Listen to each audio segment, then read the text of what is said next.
Əziz izləyicilər, gəlin verilmiş sözləri birlikdə tərkibinə görə təhlil edək. Başlayaq. İlk sözümüz qapaqlamaq sözü. Bu sözün kökü nə olar? Yadda saxlayırıq, sözümüzün kökü qapamaq feilidir. Yəni, qapaq nə məqsədlə istifadə olunur, hansı işə yarayır belə deyək? Neysə qapamaq üçün. Ona görə sözün kökü qapadır, qapamaq feilidir. Q leksik şəkilçi, feildən üçün düzəldən leksik şəkilçi. La da əlbəttə leksik şəkilçi, maq isə məstər şəkilçisidir, yəni qrammatik şəkilçi. Növbəti sözümüz yoxsulluqdan sözdür. Bu sözün kökü də yox sözüdür, yoxdur.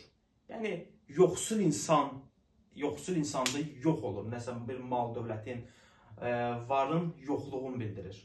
Bu sözün kökü də yoxdur. Bu məntiqlə sul leksik şəkilçi, luq leksik şəkilçi, dan isə çıxışlığa şəkilçisidir, yəni qrammatik şəkilçi.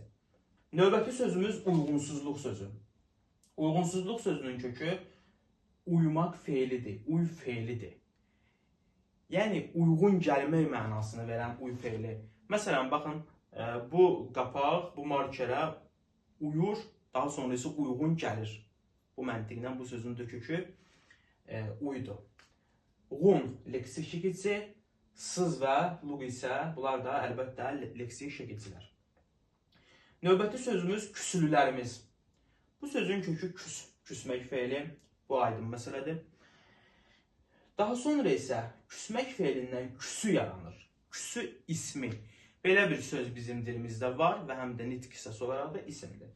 Küsmək feilindən küsü ismi yaranır. Daha sonra isə lü ayrı bir leksik şəkilçidir. Yəni bu birbaşa belə bir leksik şəkilçi bütöv götürə bilmək onu. Ü ayrıdır, lü isə ayrı leksik şəkilçidir. Daha sonra lər təbii ki ismin cəm şəkilçisi qrammatik və digər də mənsubiyyət şəkilçisi qrammatik. Növbəti sözümüz düyməcikdir sözü. Bu sözün də kökü düymə deyil. Düy sözüdür. Düymək feilidir. Bizim dilimizdə də belə bir söz, belə bir feil var. Elə bağlamaq, əlaqələndirmək mənasını verən bir sözdür. Düy sözün kökü oldu. Mə leksik şəkilçi, cik leksik şəkilçi, kiçiltmə mənasını verən leksik şəkilçi. Dil isə şəxs sonluğudur, yəni qrammatik şəkilçi. Növbəti sözlərimizə baxaq. Yaşatmaq. Yaşatmaq sözünün kökü, yadda saxlayırıq, yaşdır. Yaş ismidir, ismi. Yaş ismi. Yəni, məntiqi də bu məntiqlə izah edə bilərik ki, insanın yaşının üstündə yaş gəlir, insan yaşayır. Bu məntiqlə sözümüzün kökü yaş ismidir. Daha sonra yaşamaq feili, sonra yaşatmaq feili və maq isə məstər şəkilçisi qrammatik. Ələkçilər sözümüz. Bu sözün kökü əldir. Daha sonra leksik şəkilçisi, ki leksik şəkilçisi, çi leksik şəkilçisi, lər isə qrammatik şəkilçisidir. Yəni, başqa sözlə ələmək feili əl ismindən yaranır. Yəni, insan əllə ələyir. Bu mənada bu sözlərin arasında yaxınlıq var. Ona görə də əldir sözün kökü. Əldən ələmək yaranır. Daha sonra ələməkdən ələk ismi, ələkçi ismi, lər isə qrammatik şəkilçi. Yelkənli sözü, növbəti sözümüz, bu sözün də kökü yeldir. Yəni, yelkən nədir? Külək tutan, külək çəkən yellə əlaqəsi var. Ona görə sözün kökü yeldir. Kən leksik şəkilçi, li isə leksik şəkilçi. Növbəti sözümüz sevdalılar sözdür. Yadda saxlayırıq, bu sözün kökü sev deyil. Sözümüzün kökü sevdadır. Bu söz sevmək feilindən əmələ gəlməyib. Sövdələşmək, sövdə mənasını verən, yəni razılaşmaq mənasını verən bir sözdən əmələ gəlib. Sadəcə olaraq sonradan fleksiya ilə bu formaya gəlib düşüb.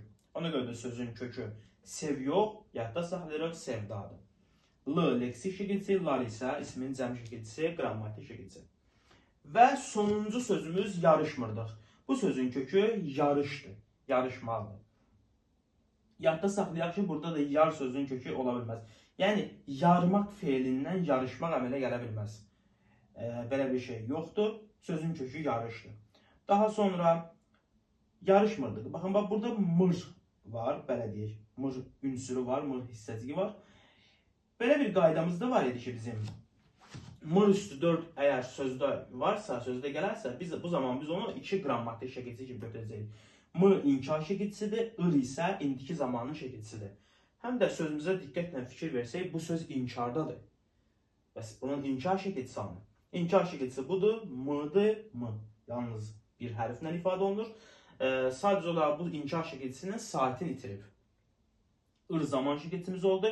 Daha sonra d, id hissəciyinin şəkilçiləşmiş forması, q isə şəxs sonluğu.